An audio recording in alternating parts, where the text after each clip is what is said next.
Now we will see how to access the elements or components of a matrix.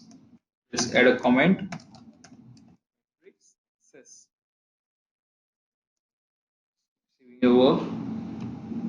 So getting values from matrix isn't that different from vectors. You just have to provide two indices instead of one, which will be row and column. Let's print cache. We will be using this particular data. So let's try getting the value from the second row and third column of cache. So I'll just add a comment. So second row and third column. So it will be cache along with a square bracket. So make a note of it whenever you use or whenever you work with more than one dimension. So it will be in terms of rows and columns, and while accessing you just put a comma between this and this particular side, the right side, this particular side is for rows, so you can insert the values of rows, and this particular side is the place where you can just insert the column. Let's try to put it as 2 comma 3. So I want to access the value from second row and third column. So let's print. Here you can see row number 2. It's row number 2 and column number 3. So it's 6 over here, which has been printed. Let's try to get only the second element. So it will be cache and 2. So it has printed the second element. Let's try to print the third element.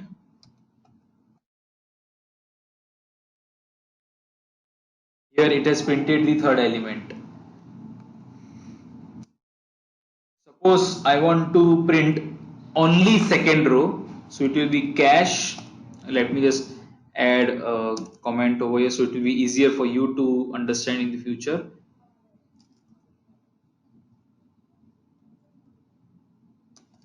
Print only second row. So let me just give a space. So cache with a square bracket, a comma in between. So let me just put a 2 over here. So it will just print row number 2, and this empty space or empty in, if this area is empty, it means it will access all the columns. So second row and all columns are gonna be printed. Let's try this. Here you can see 2, 4, 6, 8. So second row and all columns are printed. Let's try to print only the second column.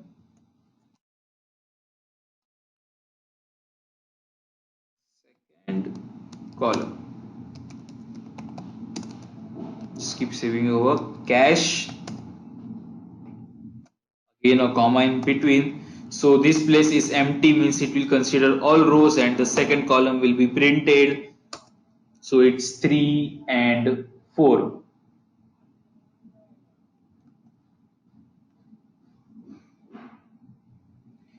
Now we will change the values of vectors.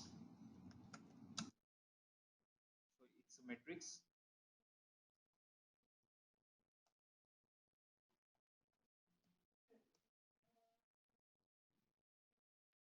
So as in vectors, you have to set a single value. You can just assign it. So let me just change this cache.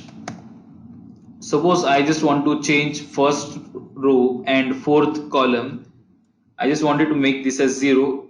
Let me just clean this area so it will be much easier for you to understand. Let me just print cache now, just for the understanding purpose.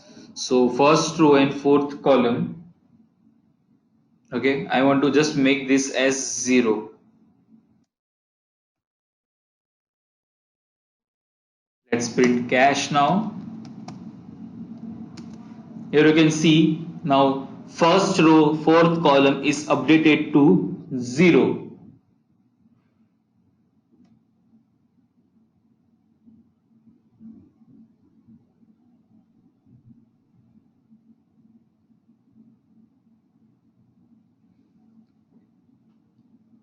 Now, you can read multiple rows or columns by providing a vector or a sequence with their indices.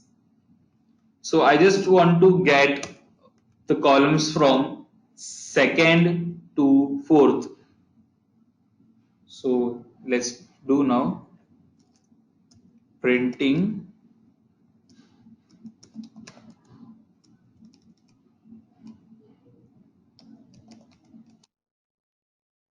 columns second to fourth. So it will be cache, the square bracket, all rows. So this place will be empty and it will 2 to 4. Again, just printing a sequence. Let's print. So here you can see it has printed the columns from second to fourth. So just for your understanding, so let if the name of my matrix is X, here in the it will be comma, and this particular side is for rows and this particular side is for columns. Just make a note of this.